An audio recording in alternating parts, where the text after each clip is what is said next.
Hello guys, स्वागत है आपका केमिस्ट्री क्लासेस में। आज लेक्चर 13 में हम आपको इसके आगे बताएंगे कि जितने भी सेकेंडरी एल्किल हैलाइड होते हैं वो किस प्रकार के रिएक्शंस देते हैं, SN1 देते हैं कि SN2 देते हैं कि दोनों प्रकार के देते हैं। इसके पहले हमने आपको बताया है कि 3 डिग्री एल्किल हैलाइड, जितने भी 3 डिग्री एल्किल हैलाइड हैं ये सब के सब SN1 अभिक्रिया देते हैं, अर्थात इनकी क्रिया करने की दर एक चरण पर निर्भर करती है या प्रथम चरण पर निर्भर करती है। क्लास 12 है और लेक्चर 13 है। चैप्टर वही है, hello alkene and hello arene. तो हैलो एल्केन का आज अंतिम लेक्चर है। इसके बाद हम आपको हैलो एरीन के बारे में बताएंगे। हैलो एरीन शुरू करेंगे। ये हैलो एल्केन का लास्ट लेक्चर है 13। देखिए, हमने आपको कल SN1 और SN2 के बारे में बताया था। उसका निष्कर्ष क्या निकला है SN1 और SN2 का, कि जितने भी 3 डिग्री एल्किल हैलाइड हैं, जितने भी 3 डिग्री एल्किल हैलाइड हैं, ये सब SN1 अभिक्रिया देते हैं। अर्थात जिन एल्किल हैलाइडों का आयन सबसे आसानी से हो जाता है, जो अस्थायी कार्बोनियम आयन बनाते हैं, वो हमेशा SN1 अभिक्रिया देते हैं। और जितने भी 0 डिग्री एल्किल हैलाइड हैं,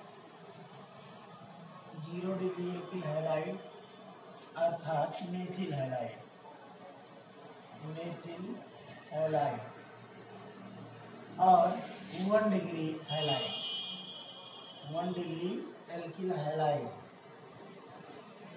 या इसी को कहा जाता है primary alkyl halide, primary alkyl halide, ये इसी को कहा जाता है प्राथमिक एल्किल हैलाइड, प्राथमिक एल्किल हैलाइड, प्राथमिक एल्किल हैलाइड।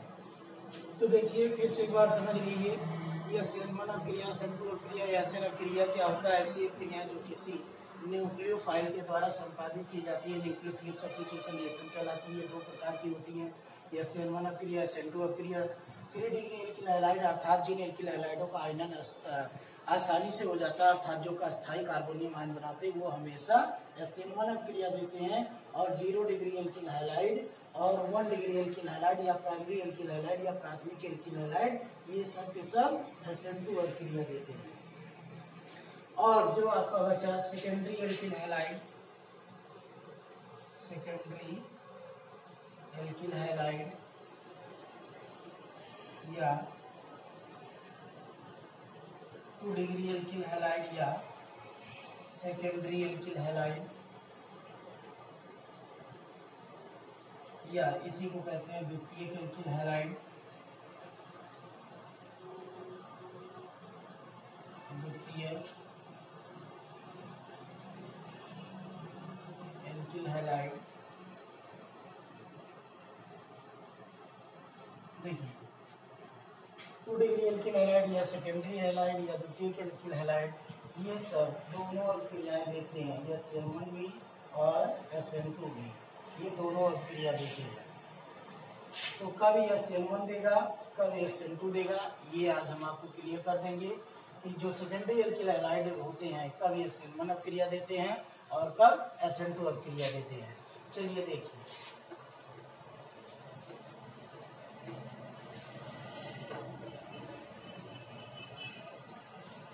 एक सेकेंडरी एल्किल हैलाइड हम ले लेते हैं CH3, CH, Br, CH3। यहाँ पर ले लें एक्वस NaOH, ये इसके अंदर न्यूक्लियोफाइल है। और यहाँ ले लें डाइल्यूट, या इसी को कहते हैं तल। तो ये बन जाएगा CH3, CH, OH, CH3 plus NaBr। देखिए, ये न्यूक्लियोफाइल के द्वारा प्रतिस्थापित हो गया, जो आपका हाइड्रोजन परमाणु था, जो आपका ब्रोमीन परमाणु था, वो न्यूक्लियोफाइल के द्वारा प्रतिस्थापित हो गया, इसीलिए इसको न्यूक्लियोफिलिक सब्स्टिट्यूशन रिएक्शन कहते हैं। और साइड प्रोडक्ट के रूप में हमने दिया सोडियम ब्रोमाइड मिल गया। यहाँ पर ये SN1 होगा कि SN2 होगा, ये निर्भर करता है न्यूक्लियोफाइल की सांद्रता पर। याद देखिए ये तनु है, अगर ये तनु है तो ये अभिक्रिया हमेशा SN1 होगी। अगर न्यूक्लियोफाइल की सांद्रता जो है तनु है, यानी कि इसमें जल की मात्रा अधिक है, तो ये तनु होने का ये इंडिकेट करता है कि ये अभिक्रिया कैसी होगी, SN1 होगी। और इसका नाम होगा IPSC 2-ब्रोमोप्रोपेन, 2-ब्रोमोप्रोपेन। दूसरा कंडीशन, यदि इसी सेकेंडरी एल्किल हैलाइड को हम NaOH के साथ हीट कर दें और वो भी कैसे, कंसंट्रेट, कंसंट्रेट माने सांद्र, मतलब गाढ़ा, तो ये अभिक्रिया जो होगी वो SN2 अभिक्रिया होगी। ये बन जाएगा सेकेंडरी अल्कोहल और प्लस NaBr, ये है 2 डिग्री अल्कोहल, या इसी को कहते हैं सेकेंडरी अल्कोहल,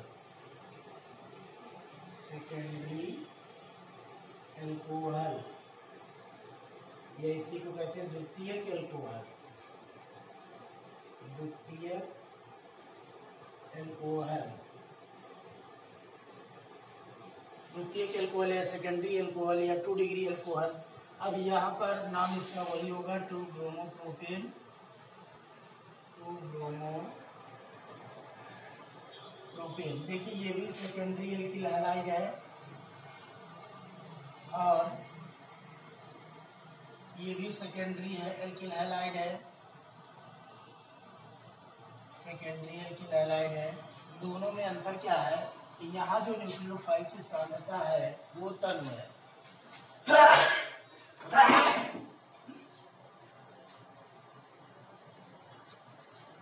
यहाँ पर न्यूक्लियोफाइल की जो सांद्रता है वो तनु है, और यहाँ पर जो न्यूक्लियोफाइल की सांद्रता है वो कंसंट्रेट है, सांद्र है। तो जो तनु होगा वो हमेशा SN1 अभिक्रिया देगा, और जो गाढ़ा होगा, सांद्र होगा, वो हमेशा SN2 अभिक्रिया देगा। तो आपको क्लियर हो गया होगा कि जितने भी सेकेंडरी एल्किल हैलाइड हैं, अगर उसमें न्यूक्लियोफाइल की सांद्रता तनु है तो वो हमेशा SN1 अभिक्रिया देगा, अगर उसमें न्यूक्लियोफाइल की सांद्रता कंसंट्रेट है तो वो हमेशा SN2 अभिक्रिया देगा। चलिए अगली रिएक्शन देखते हैं।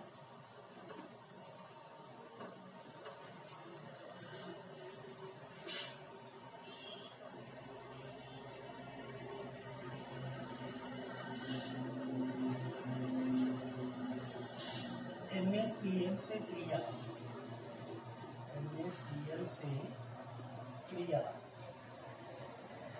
देखिए अगली प्रॉपर्टी है सोडियम साइनाइड से क्रिया।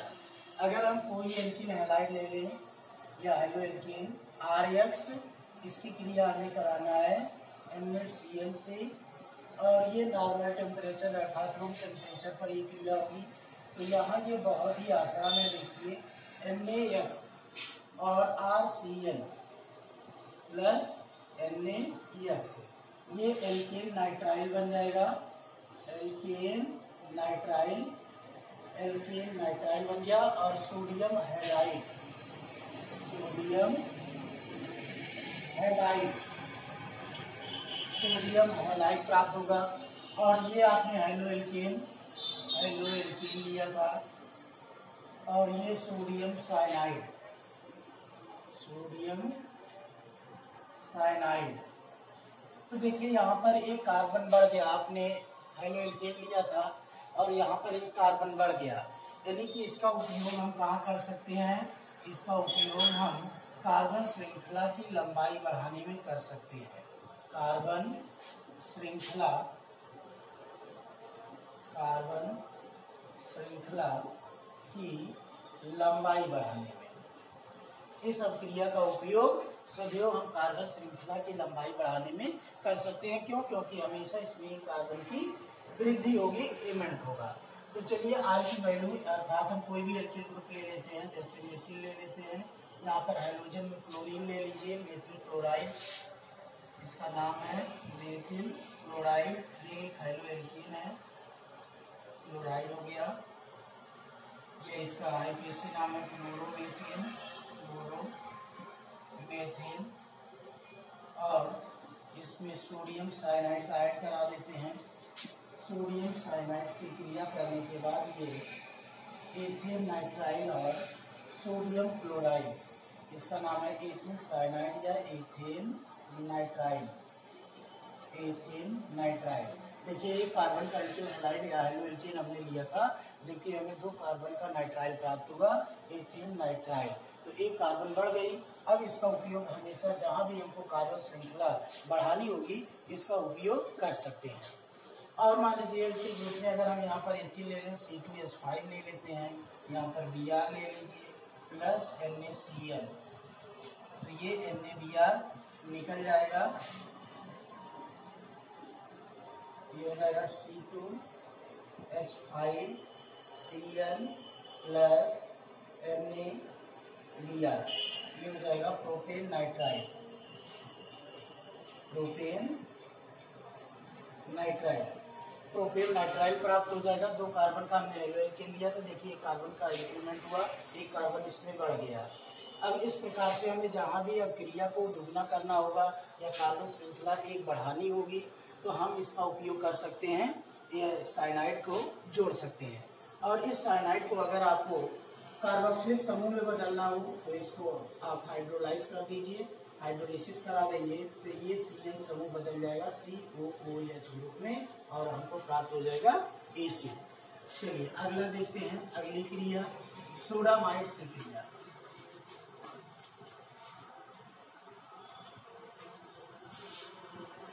अगली क्रिया है सोडामाइड NaNH2 से क्रिया।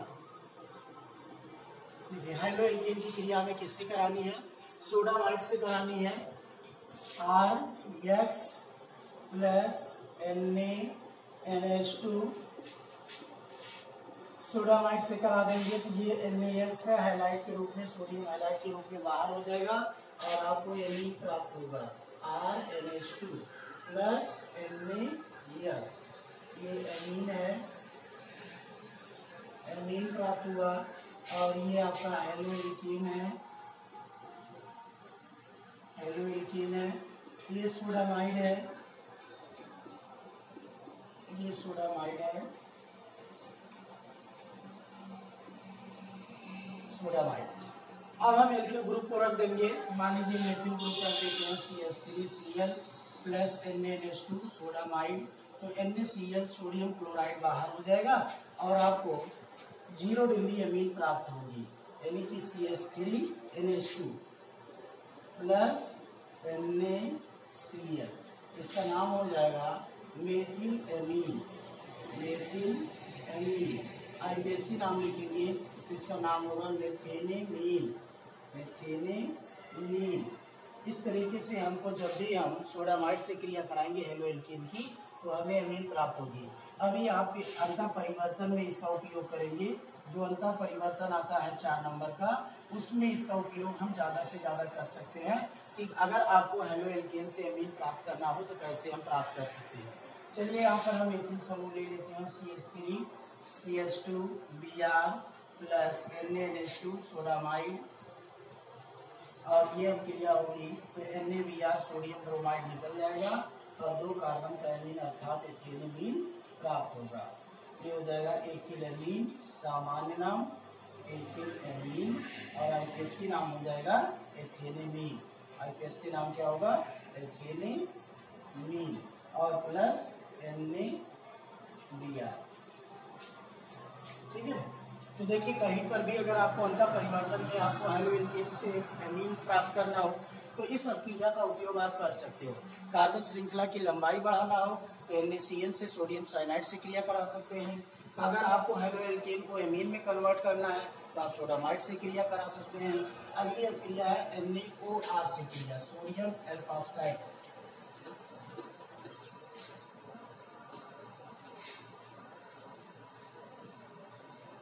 अगला है NaOR, इसको कहते हैं सोडियम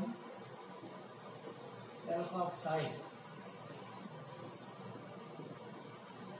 सोडियम एल्कोक्साइड से क्रिया। देखिए हेलो एल्केन की क्रिया अगर हम सोडियम एल्कोक्साइड से कराते हैं तो हमें क्या प्राप्त होता है और किस प्रकार की अभिक्रिया होती है। चलिए देखते हैं सोडियम एल्कोक्साइड से क्रिया। यहाँ पर RX, ये आपका हो गया हेलो एल्केन प्लस NaOR। यहाँ देखिए NaX सोडियम हैलाइड निकल जाएगा और ROR बच जाएगा प्लस NaX। ये आपका है क्या, ईथर। तो देखिए अगर अब आपको कहीं पर हेलो एल्केन से ईथर बनाना हो तो ये सब क्रिया का उपयोग कर सकते हैं, अर्थात किसी भी हेलो एल्केन को हम सोडियम एल्कोक्साइड के साथ अगर गर्म कर देंगे तो हमें ईथर प्राप्त होगा। तो ये हो गया सोडियम एल्कोक्साइड, सोडियम एल्कोक्साइड और ईथर प्राप्त हुआ। ये है सोडियम हैलाइड, सोडियम हैलाइड। अब यहाँ पर्टिकुलर R रख देते हैं मेथिल ग्रुप, और यहाँ मान लीजिए क्लोरीन ले लेते हैं, यहाँ NaOCH3 sodium methoxide, sodium methoxide. इसको हीट कर देंगे तो ये CH3OCH3 प्लस NaCl, सबका नाम लिख देंगे क्लोरोमेथेन। IPSC नाम इसका है क्लोरोमेथेन, साधारण मोनोमेथिल क्लोराइड। इसका नाम है सोडियम मेथॉक्साइड, सोडियम मेथॉक्साइड। और ये है डाईमेथिल ईथर, डाईमेथिल ईथर। और IPSC नाम है मेथॉक्सीमेथेन, मेथॉक्सीमेथेन। और ये सोडियम क्लोराइड। चलिए R की वैल्यू हम फिर चेंज कर देते हैं, एक कार्बन बढ़ा देते हैं CH3 CH2 Cl plus NaO। यहाँ पर भी R का मान चेंज कर देते हैं तो ये NaCl निकल जाएगा और ये प्राप्त हो जाएगा CH3 CH2O CH2 CH3 plus NaCl। यहाँ पर ये हो गया die ethyl ether, die ethyl ether, या IPSC नाम है ethoxy ethane, ethoxy ethane sodium chloride. और अब इसका नाम है क्लोरोएथेन, क्लोरोएथेन, या साधारण नाम है एथिल क्लोराइड, एथिल क्लोराइड। ये सोडियम एथॉक्साइड, सोडियम एथॉक्साइड। और ये आपको प्राप्त हुआ डाईएथिल ईथर। तो यहाँ पर देखिए आप मिश्रित और अमिश्रित, या ये कह सकते हैं कि सिंपल ईथर और मिश्रित ईथर, दोनों प्रकार के ईथर आप इसको प्राप्त कर सकते हैं। तो ये देखिए ये सिंपल हो गया, इसमें दोनों कार्बन बराबर हैं, एक इधर एक इधर। इसमें भी देखिए दोनों तरफ कार्बन की संख्या बराबर है। अगर आपको मिश्रित वाला ईथर चाहिए तो इस तरीके से ले सकते हैं CH3 CH2Cl प्लस NaOCH3। अब यहाँ पर देखिए NaCl निकल जाएगा और आपको मिश्रित ईथर प्राप्त होगा CH3 CH2OCH3 plus NaCl, plus NaCl। इसका नाम होगा मेथॉक्सी एथेन, मेथॉक्सी एथेन। तो इससे दोनों प्रकार के ईथर आप प्राप्त कर सकते हैं, सिंपल साधारण ईथर और मिश्रित ईथर, दोनों प्रकार के ईथर इससे आपको प्राप्त हो जाएंगे। अब कहीं भी आपको उनका परिवर्तन नहीं हो, चाहे क्रियाएं लिखनी हो, अगर आपको हेलो एल्केन से ईथर प्राप्त करना है तो इसकी क्रिया हमेशा सोडियम एल्कोक्साइड से करा दीजिए, तो आपको दोनों प्रकार के ईथर, साधारण ईथर और मिश्रित ईथर प्राप्त हो जाएंगे। चलिए ये 3 अभिक्रियाएं हो गई आपकी। पहला था कार्बन चेन बढ़ाने वाली अभिक्रिया, सोडियम साइनाइड से क्रिया। दूसरा हेलो एल्कीन को एमीन में कन्वर्ट करने की प्रक्रिया, और तीसरा हेलो एल्कीन को ईथर में बदलने की प्रक्रिया। तो ये आपके जो जितने भी केमिकल रिएक्शंस थे हेलो एल्कीन के, ये कंप्लीट हो चुके हैं। अब हम आपका हेलो एरीन शुरू करेंगे। हेलो एरीन में पर्टिकुलर यौगिक है आपका क्लोरोबेंजीन। उस क्लोरोबेंजीन के बारे में हम आपको कल अगले लेक्चर में पढ़ाएंगे, नए सिरे से, बिल्कुल नए टॉपिक से, हेलो एरीन के बारे में। और हेलो एरीन को पुनः जैसे इसके बारे में पढ़े हैं, इसके बनाने की विधियां, preparation, properties, physical properties, chemical properties and uses, इसी प्रकार हम हेलो एरीन को पूरा पढ़ेंगे क्लोरोबेंजीन के बारे में कल के लेक्चर में।